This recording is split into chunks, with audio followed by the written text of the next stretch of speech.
O, pwede ikaw muna yung tingnan namin, tita. Okay. Tignan mo lang. Ano ang araw ng birthday ni Mami? Sunday ba to? Monday?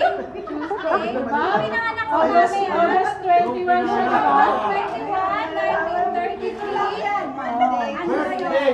Monday to Sunday. Ano siya doon? Literal na birthday. Oo nga, yun na talaga. Hindi birthday. Or yung kapanganakan ni Mami na August 21, 1933 sa kalendaryo. Anong araw yung pumatak?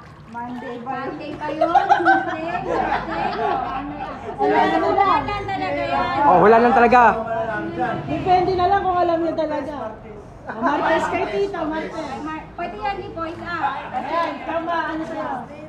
Ha? Wala na dapat yun. Iba na lang. Iba na. Iba na dapat. Yun na rin. Yun na rin. Yun na rin. Tuesday na rin. Abi na kami. Humuhugot lang si Mama eh. Tuesday. Wednesday na lang.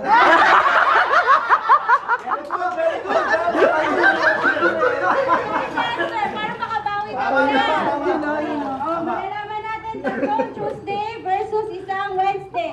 Kung makakabawi. Dun, dun, dun, dun. The correct answer is Monday. Is Monday. Monday.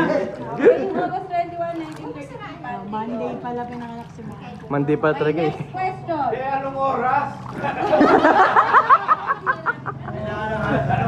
Kasi kung alam yung timbang niya, dapat kung alam yung timbang. Kailangan Next magbubigay na yung question. ano niya. Magbubigay. Ano ang favorite color ni Mami? Okay, bulong. Oh, Bulong. marami nga. Ano Utang. ang favorite color ni Mami? Bulong muna, bulong.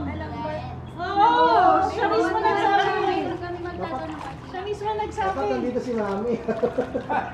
Tinanong namin, kakatanong lang namin sa kanya.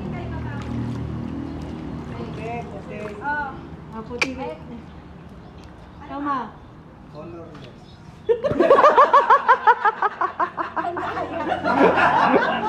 Pwede na natin yanin kasi pakaiba na. Oo, sige. Marami color eh. Meron na, nagsabi na siya. Ano sa inyo? Blow. White. Yan. Red. Iba-iba. Yan. Blue. Ilagay din kita kayo na blue. Ulitin natin. Kay Tito Arthur ay white. White. Kay Mama ay blue. Kay Tita Esther ay red. And kay Tito Van